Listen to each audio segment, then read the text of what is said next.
पाकिस्तान मुस्लिम league नून के मरकजी रहनुमा और साबिक वफाकी वजीर दाखिला राना सनाउल्लाह ने कहा है कि नवाज शरीफ आइंदा इंतखाबात में ज़िमनी नहीं बल्कि जनरल नशिस्त पर इलेक्शन लड़ेंगे। मॉडल टाउन लाहौर में गुफ्तगू करते हुए उनका कहना था कि नवाज शरीफ के इंतखाबात में हिस्सा लेने पर कोई कानूनी रुकावट नहीं है। मुझे यकीन तो नहीं, लेकिन शुबा है इमरान खान को जेल में दवाई मिल रही है। राना सनाउल्लाह खान के मुताबिक नवाज शरीफ जल्द चौधरी शुजात हुसैन समेत दीगर सियासी जमातों के कायदीन से मुलाकातें करेंगे। उनका कहना था कि हाथी के पाँव में सबका पाँव है। नवाज शरीफ कायद हैं और कायद रहेंगे। शहबाज शरीफ पार्टी के सदर रहेंगे। राना सनाउल्लाह के मुताबिक आसिफ अली जरदारी को हक हासिल है कि लाहौर के वज़ीर आज़म का रास्ता रोकें और लाड़काना के वज़ीर आज़म की राह हमवार करें।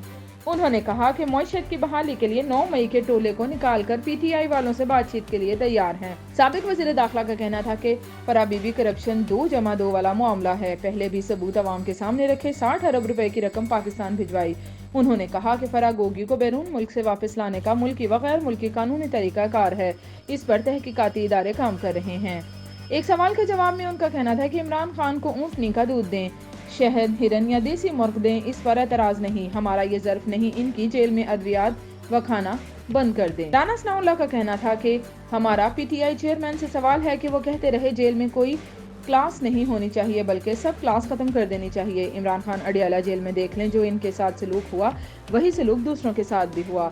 एक सवाल के जवाब में उनका कहना था कि जनूबी पंजाब का जायजा लिया, वहाँ अच्छी पोजीशन है, नए लोग शामिल हो रहे हैं, तमाम हलकों से तगड़े उम्मीदवार खड़े होंगे, हमें उम्मीदवारों की कमी नहीं है, चुनाव में दुश्वारी हो रही है। एक सवाल के जवाब में उनका कहना था कि शाहिद खाकान अब्बासी भाई है और बेबाक इंसान है, वो नून लीग से नाराज नहीं है। शाहिद खाकान अब्बासी पार्टी से ताउन करेंगे।